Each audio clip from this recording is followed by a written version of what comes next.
So joining me is David Cohen. He is the co-founder of TechStars. I'm sure everybody here knows TechStars, right? I'm not even going to ask you that. And we have a surprise guest, hence why he is not on the back full screen there. But he is very relevant. Very relevant. A young father. To this discussion because he is David's co-founder and his name happens to also be David. So this is going to be very interesting for me because I wasn't prepared for this. So we're just going to have fun.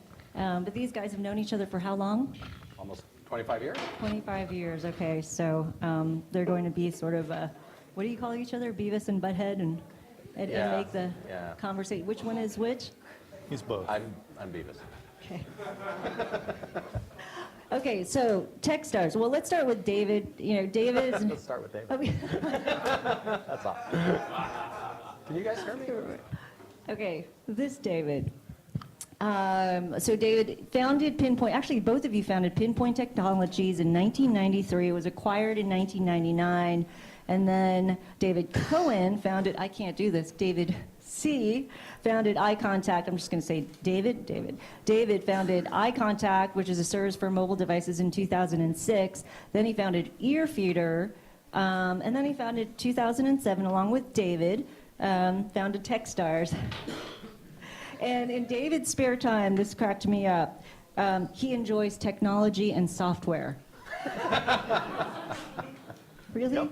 Geek through and through. Does this work, by the way? Yeah, can you guys hear him? Yes. Okay, David, what do you do in your spare time? Code? No, I'm not a coder.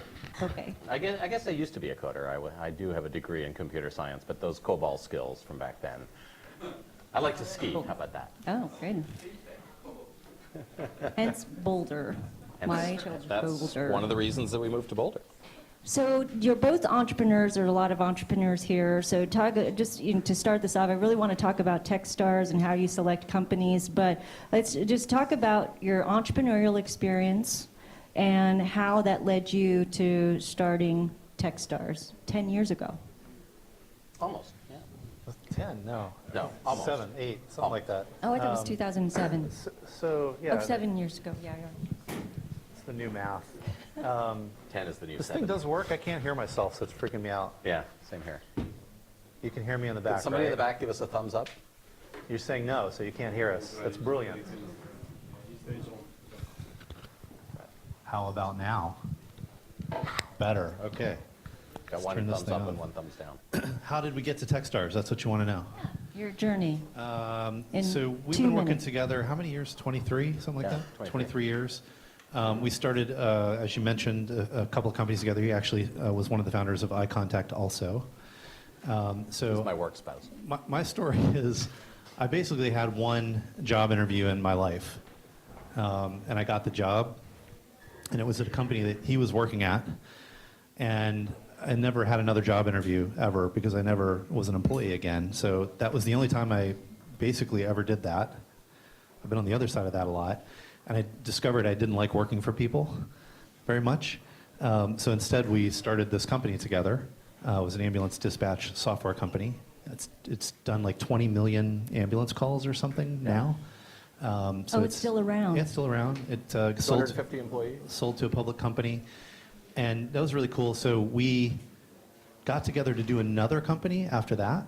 And we decided the basis for the new company would be, let's do everything differently. Let's not do anything we know anything about. Let's make it all learning. You know, it was a dumb idea. That company didn't really work. Do you guys know iContact? Have you heard that name? I've heard. It's a pretty good company. It's not the one that we started. We actually failed miserably in that company. But we did sell the domain name to the good iContact.com, which was the highest revenue we ever made in that company. And then Ryan Ollis, who's awesome, took it and built something amazing. So we had, that success, then a failure. Then I had another little success. I started angel investing, and I thought it sucked. Anybody an angel investor? It sucks, right? It's terrible. It's fun, but it's like most people lose money doing that, right? It's a fun idea. We wanted to create a new way to do that. When did you start angel investing? 2005, somewhere in there, yeah. Made an investment in a company called Solidware. You were in it too. And that's when you probably Randomly. realized that you didn't need as much money to invest in a company that could get big fast. Well, I was writing my first check. It was $50,000. It was literally, I thought of it as educational expense, right? It was like, oh, I want to learn about angel investing, so write a check, right? And it turns out that, like, what, 3 months ago, we got $100,000 from that first investment. I was just like, wow, I wrote that off a long time ago. So I was playing around with angel investing, meeting entrepreneurs in coffee shops or in basements of places like this, and writing a few checks. And I thought, this is dumb. This is never going to work. I'm in a tiny town of 100,000 people called Boulder, Colorado, right? We don't have that many companies to invest in. I'm going to have to fly around a lot. Let's flip the script. Let's change how this works and bring companies to us from all over. And that's how TechStars was born. I remember meeting you right around that time through Brad Feld, probably 2007. That was a relatively new idea, and I remember Brad trying to explain what you guys were doing. You were trying to explain what you were doing, because now, of course, there's an accelerator born every week, if not every day. This is TechStars is a pioneer. Was it hard to get people to understand your story and get investors involved, get startups involved, or did it even matter? Well, we had the secret weapon. You mentioned Brad Money? Feld. Oh. Not money. We had that, but we had Brad Feld. It was worth more than money. Super connector. I don't know if you guys follow him or read his stuff, but is an amazing investor. Happened to be based in Colorado, Boulder, where we're from. And randomly, I pitched him one day on this idea of TechStars. And the inspirations, at the time, you had Y Combinator, which had just started a year earlier. You had Charles River Ventures doing the Quick Start program in Silicon Valley, writing $100,000 checks as soon as they met someone. And I was just interested in the pace of that and the general idea of that. But our riff on it was to be the mentorship-driven version of that. So, at the time, I thought of it as, well, there's the guru model where you have somebody that sits in the middle and, is an expert, and that only scales so much. Or you can leverage entire communities, like we do today in London. We leverage the entire community here, and it's a team effort. That was the sort of model change, and it's become the way that accelerators work. Pretty much everything has shifted to this mentor model today, where they leverage the community of mentors around them. So that was our kind of riff on it at that moment in time. Explaining it to people is actually pretty easy. We ran the very first program on $240,000 US, really inexpensively. That funded 10 companies. 7 of them worked, 5 of them worked really well, and that was an amazing outcome. So we just kept doing it and experimenting and grew from there. How, now you talked about how you changed the accelerator model from the couple that existed. How has the TechStars accelerator model changed in the last 10 years, or if it's changed at all? Why don't I grab that, Mike? It changes every time, right? It's not that there's, every time we run another program, and we run 13 programs a year now, and 2 here in London and 11 in the US. And every time we run a program, we learn a little thing. And it's not that the model gets turned upside down, but we think of each program as being a little bit of an experiment. You try out something, you see if it works well, if it doesn't work well. We did one in hardware in New York, right? And there are certain things there that were a little bit different than with the typical TechStars software companies. The format of demo day, the length of the pitches, the detailed curriculum, what we do on week 3, those things change every time. What are the lengths of the pitches, by the way? We only give these guys 3 minutes. 5, well, so there's a big debate. It's either 5 or 6 minutes. You could talk to our different managing directors, and everybody can give you an argument of how long it should be. I think we think it should be 5. Keep it short. That's what we like to do. So, I mean, every time people talk about accelerators, of course, TechStars is up there, but Y Combinator is up there. I think here in London, Seed Camp is pretty large. So, tell us how how are you different? If there's a bunch of entrepreneurs here, why should they go to TechStars versus YC or Seed Camp or maybe even 500 startups? Yeah, I mean, I think there's a lot of accelerators out there, and 90%, I don't know what percentage, right? A very large percentage of them probably aren't very don't deliver good results to the entrepreneurs. They haven't generated exits. They're not providing the type of coaching to the teams that deliver results. But there's also some great, there's also some great accelerators out there. You mentioned Y Combinator, and we have tremendous respect for what they do. As David describes, it's a very different model than ours, and it's a different location than ours. But we don't dissuade people from going into Y Combinator, and we don't worry too much about what everybody else is doing. We just focus on doing the best job that we can for the teams that go through our program, for our entrepreneurs, to be as successful as they can be. Can an entrepreneur go to both? So VCs work with other VCs. Can they work with both? Totally. I think we have generally in that community pretty good relationships. I would just add, if I'm pitching to the audience, which I'm not doing, and I get 4 minutes, right? Yeah. I'll just take You 30 added a minute. seconds. Which I would say that what's different, I think, is the network. It's global, right? It's in all those locations. It's just got mass scale and weight to it. So it's not just a Silicon Valley thing. It's not just a London thing or a Europe thing, right? We're really trying to make it a global network. I think Seed Camp does that well too. Versus more of just an instance of a thing in one place. We're really trying to build a very powerful network that can be used as a weapon for startups. Yeah, how many mentors do you have now around the world? There's about 1,200 across the system, and primarily these are operators of companies that you all know and have heard about. Some venture capitalists and certainly angel investors in there too. So if TechStars London, that's great for anybody here because they can really they talked a lot earlier, there were a lot of questions about the expanding and scaling into the US from starting here. So working with TechStars is great because you have a lot of mentors that can help them. I think that's the idea, right? It's the reach of the network. I think the number one thing that in my career I've seen startups undervalue is network. They value fundraising capital like very, very highly. But in reality, if your network is great, that's easier to get to, right? So really the product of TechStars, the way we think about TechStars is it's the network, right? It's not an accelerator. Accelerator is how you're born into that network.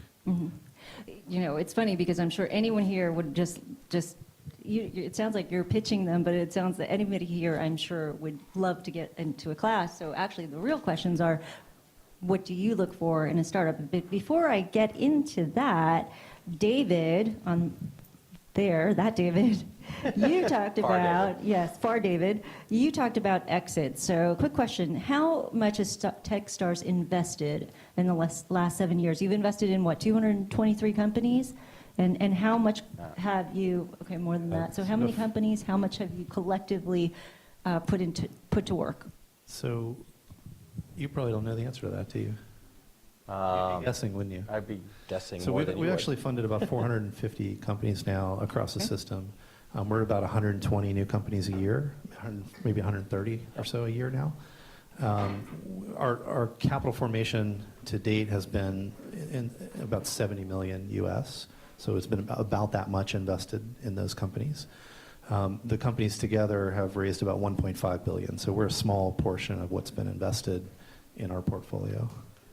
And the 400 companies, of what percentage? I thought I saw this on your website because you're very transparent about what's happening with your companies. I thought it said about 11% have exited or been acquired. Is that right? I think we just crossed 40, so it's around 10%, yeah, somewhere in that neighborhood. And we do have, since day one, we've been super transparent, and we've always encouraged others in the accelerator community to do that. To literally, you can go to the website, see every company we've ever worked with, number of employees, how much funding, was it a failure, did it exit, et cetera. So it's about 10%. About 10%. So, and this is more for, I guess, more of an investor commit. But how many investors are here? Are you mainly one. startups? Okay, we'll really dive into those entrepreneur questions. But I'm just curious, is that 10% acquisition? Is that comparable or better than sort of a traditional VC? Are accelerator models a better model? Well, the data is so new, right? I mean, we're 7 years old, and most of the portfolio, I think the average age of the portfolio is like 2 years. 2.3. 2.3 years. So, stuff doesn't happen that quickly. I think, if you look at the 40 or so exits that have happened, about half of them have been what you would think of as meaningful. and the other half have been, you might throw them in the acqui-hire, small category. The good news is that the portfolio is full of companies that have turned down, meaningful offers and are really trying to build big businesses. So, I mean, really the metric is what is the total value creation. I think it's artificial to look at funding or number of exits, but it gives you a sense of how they're doing. How about just a straightforward question like return? What have your returns been? Positive. Okay. Good answer. We're it's private, right? So we're not disclosing the results, but it's worked amazingly well. I think that first time we ran a program, we were just blown away by how quickly you sort of got return on that investment. And across our system, it works. And it's important to understand how TechStars works. It's a community. Mm-hmm. And so the return for the London program is for the investors in London who support it, right? And so we are just one of, I think there's 20 or 25 investors here, right? So we don't take disproportionate share of any of our early stage activities. And we have follow-on funds that will continue to invest in the things we like, but we really give this model to the communities that we're in, and I think that's one of the things that makes it powerful. That's really important. I don't know how many people here know that you do have a follow-on fund, which we won't say has raised about $150 million, but you can't comment on that. But how many here know that David and David have another fund, a side fund, which is about $150 million? Does anybody else know that? And sometimes you do follow on your companies with that fund. I mean, that capital is primarily targeted at companies that go through the TechStars system and then emerge and are doing well, and we generally participate alongside the broader venture and angel community. So, once again, the mentors in the community help us get there. We never go in and sort of grab the whole deal, but we'll play along in a deal that is happening. So that's just capital to do that deeper into the Series A and Series B. We're not super loud about it because, again, most of it is targeted at our system. Now, we are investors in other things like, Uber and Twilio, right, that have been founded by mentors around our system. So we think about the broad network as targeting. But primarily, it's not, just another fund that looks for deal flow across the transom. I'm going to bring up Uber. Actually, no, we should bring up Uber now. Because Uber had, and we're going to now start talking about raising capital and other things that these guys look at or offer to entrepreneurs, but also what they look for in an entrepreneur. So you brought up Uber. So that goes really well with my question about valuation. So Uber's valued at $17 billion, quadruple from last year. Venture capitalists raised $9 billion in the first quarter of this year. That's the highest since 2007. Also, $10 billion was invested in startups in the U.S. in the first quarter of this year. And now typically it's about $20 billion a year is invested in total. And now we have $10 billion, already half of that raised in the first quarter.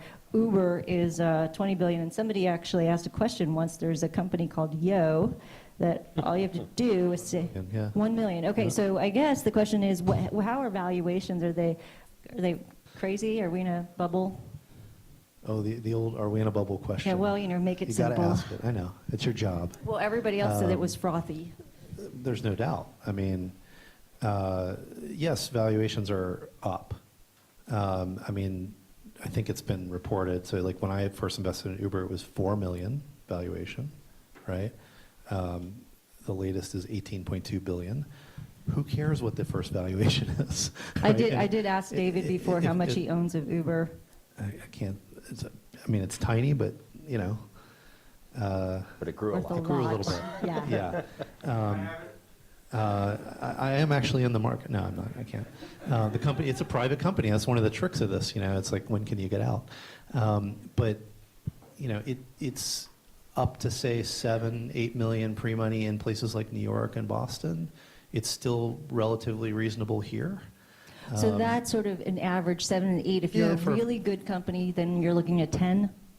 10 gets a little, now you're in the valley, right? That's what you're used to, right? Well, no, back of sometimes the napkin, 10 million pre-money, That's for an idea sometimes in the Bay Area. Sometimes it's like I look at 4 million is average, 5 million's great. This is on an average year, I guess. 3 million's low. So now you're saying it's double. It depends, right? I mean, I'm seeing 7-8 million in places like Austin, Texas, for a pure startup raising $1 million. With a product? They have early product, like just what you'd be used to as a startup, and when it gets above that, it's an experienced team, right? That's done some stuff together. It might be they might be raising a few $1 million out of the gate. But this is for seed. This is for seed, right? But in places like Boulder, we'll see 3 million pre-money, maybe 4 million pre-money pretty regularly. So it's going up, but it's not crazy. Double isn't crazy. It's getting there. Okay. I think when you start to hit 10 million for a concept, something's wrong. But again, if that is Uber, you will not care. Mm-hmm. By the way, the difference for a seed investor at 10 million pre and 5 million pre. What was Uber at the seed? 4 million. 4 million. Yeah. Okay.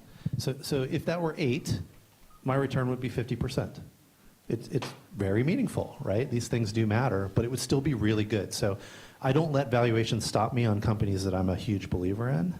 But when you're making seed investments, high velocity like we do, 120 a year, you're looking for things that are both potentially big and reasonable, but you never let it stop you if you have conviction within a certain tolerance. It's fascinating that Uber was 4 million when they could have been 8. I guess at that market, what was that, 2007 or so? That would have been 2009. Oh, 2009. Yeah. Oh, so we were just coming up from the recession, so prices were a little bit lower. Yep. Okay. That didn't hurt them, though. Well, maybe a little bit on ownership. I think they're okay. I think they're doing okay, yeah. Doing all right. 17 billion valuation or 20 billion. What's the right number? The media report is they raised 1.2 billion at 17, so 18.2 post. 18. We know they're worth 1.2 billion because they have that cash. At a minimum, they're worth that. Yeah. We'll see what it's actually worth. We don't know. So one of the biggest challenges that many of these startups face is raising enough capital. And I also think that differentiates a lot of accelerators. If you're an accelerator that can help companies raise capital, then you're a target. You're an accelerator they want to work with. But how much effort does TechStars put into helping companies get funded? I know you said the network is more important than raising money, but I think a lot of these people here think raising money is really important. So, and what do you do differently than maybe other accelerators to ensure these guys get follow-on capital? Well, I mean, I think the answer to the second part of your question is what David said earlier, is the access to the network. Our program is not focused as a fundraising as the goal of the program, right? Certainly after demo day, everybody's looking to raise a fund, but how do you to raise funds? But how do you do that? Well, you have a good story, and you have a good product, and you have traction, and you have customers, and you've made progress, and that's what we focus on, and let the fundraising come as a flow out of that, and not be the means to the end, if you will. David? Near David? Better. I like to go with better, David. Better David? If you don't mind. Is that okay I with you? was supposed to call you No? Beavis and Butthead. Butthead. Butthead David. I mean, look, I don't mean to. I mean, obviously, raising capital is an important function of what founders need to do. Not all founders need to do it, but for many businesses, you need to. So I don't mean to belittle that. I just think the way to it is through network. So anyone who's ever successfully raised money has more than likely worked really hard on their network. So this is the unfair advantage that we're providing. There are 150 unique firms that have invested in TechStars companies, right? So there is somebody in the network who's taken money from that VC, whoever it is. There's somebody in the network who's had that VC on their board, right? And those are the types of intros that really help, where people are vouching for each other and sort of using the network for leverage.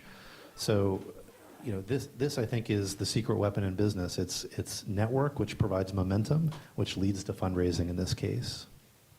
And then you also said that for each startup that joins TechStars, you have 10 mentors that really work with them and maybe help them network throughout your group, right? That's right. So it's a high mentor to company ratio. It's sort of be the equivalent of small class sizes if you're into educational stuff, which I hope you are. Maybe it's better for your kid to go to a school where there's only 15 kids and not 100 kids. That's how we think about our class sizes. We don't want to have 100 companies that get help from this 100 mentors. That's 1-to-1. We want to make that 10-to-1. And we know some of the mentors aren't going to engage because they're selling their company or got something crazy going on, right? So we know it's going to end up like 6 or 7-to-1. But we try to create those tight ties. It's not that every company has 100 mentors telling them what to do. It's that every company ends up with 6 or 7 that are deeply engaged in what they're doing and actually digging in and helping. So that's our model. Do you actually have, can one mentor mentor a bunch of them, or is that just too much work for them? Like how many startups does one mentor get, or can they get? Well, I get 120 a year, but the typical mentor in a program will have one. Okay. We actually encourage them to not have more than one unless they're just really bored, because we want them to put real energy into that one. And so that's why the ratio is so high. Right. A lot of people... So that means you need over 1,000 mentors. Yeah, we have about 1,200 across the system. So Okay. there's about 100 per location. But the thing that people don't get is this term mentor. There's just 2 things I'll just steal time from you and talk about, because, I don't know, I have a microphone, so I can do that. One is, I think people think of mentors as this term, they're these people on a pedestal. I look out in the room and I see mentors everywhere. That just means you're willing to help a startup. And everyone here is willing to do that. Everyone here has some expertise in some area. So I think the term has become a little bit the people on the pedestal that tell me what to do.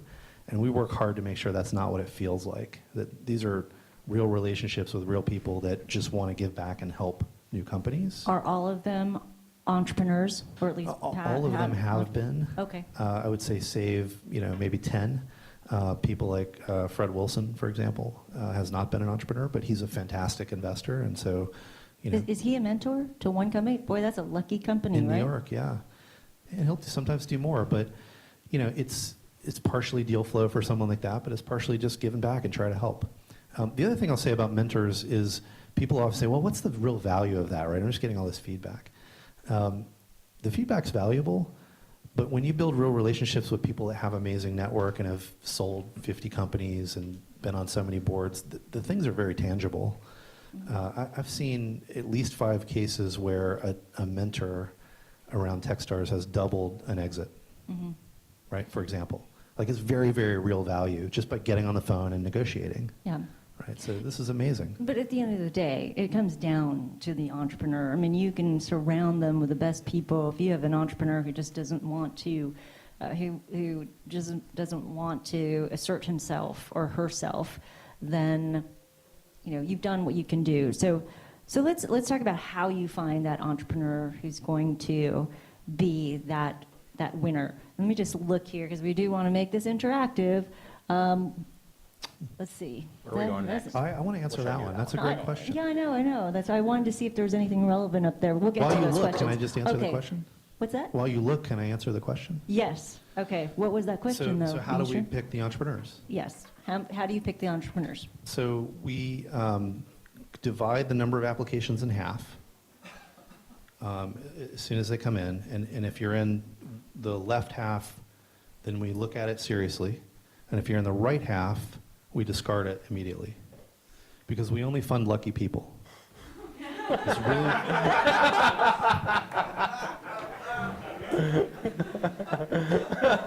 We don't want to fund people that aren't lucky. Okay. Lucky people. Define lucky people. You're right. It takes a lot of luck.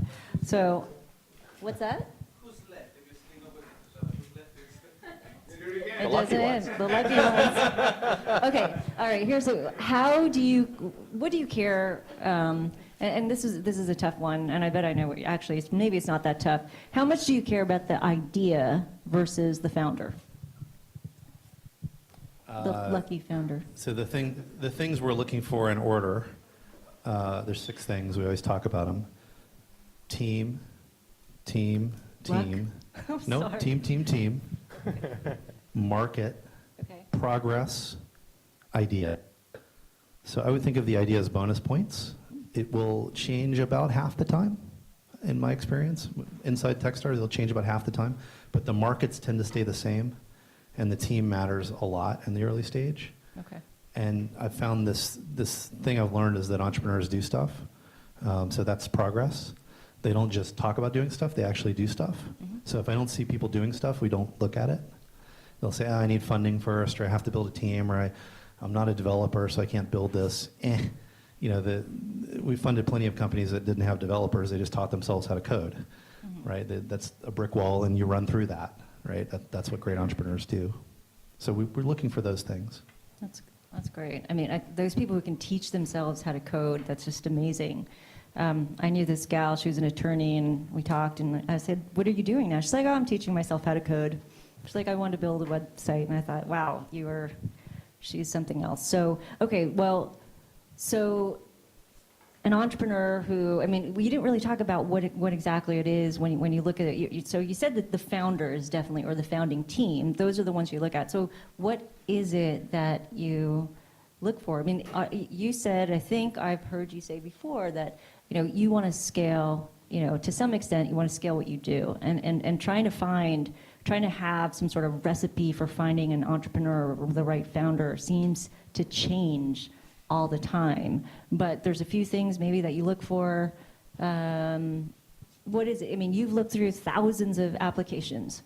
Yep, so about 12,000 a year for the past several years.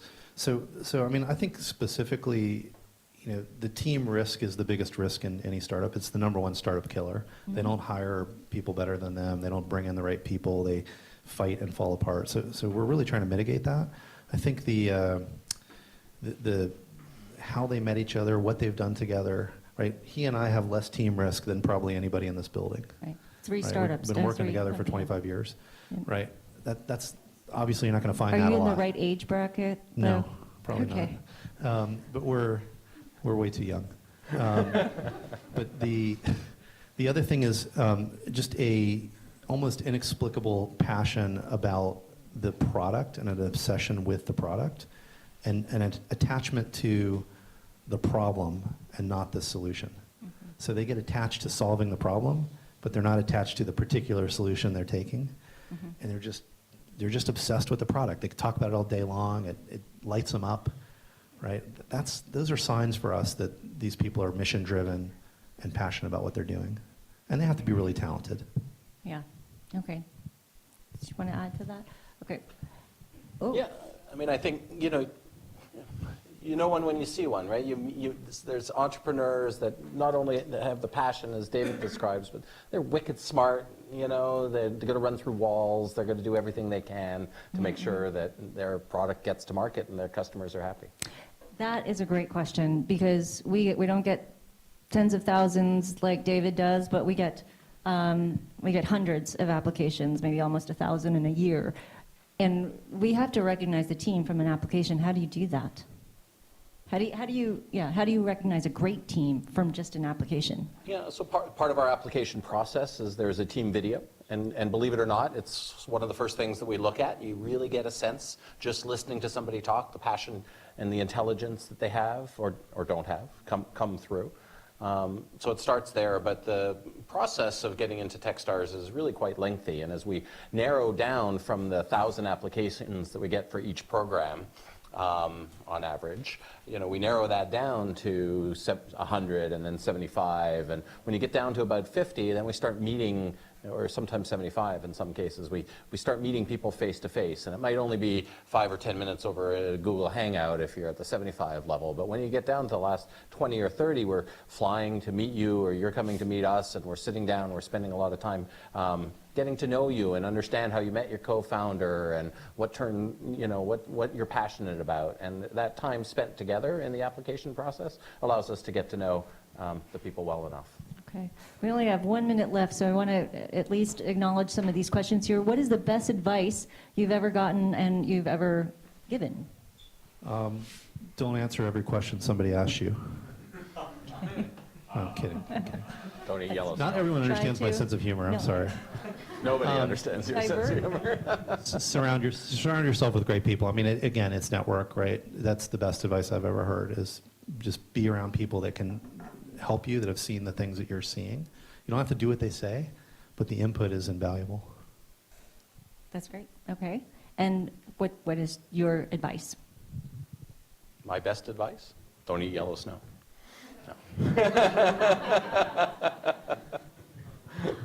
Okay. By the way, I just checked the score. Oh, yes. It's 8 o'clock. It's England has a touchdown and a field goal already. They're doing really well. all right. We will, I know, between, we have one fireside chat here between, and the announcement of the winners. Where is TechStars? We're going to wrap it up here. TechStars is in what? You said 13 regions, 13 programs. I guess that's verticals and regions. Yep. Okay. Yep. What's we've got 6 months left for 2014. What should we expect for the rest of the year? You're going to open up another geography. Where will you be next? So there's lots of inbound interest. TechStars, we always say, could probably be in 100 places now, and we try to be really selective about who's running the program and what the focus of it is. So some of the corporate programs, there's a lot of inbound interest for other programs like we run for Disney or Kaplan or Sprint from other corporations. Here in town we run the Barclays Accelerator for FinTech. You'll probably see us do a little bit more of that. I don't know where that's going to be. Nothing is like imminent, but I'm certain that we'll continue to grow along that dimension. Well, with That that, for not answering the question. this is lovely, and it was great to have you both, David and David. Thanks, And, Fun to be here. Thanks. and let's give them a hand.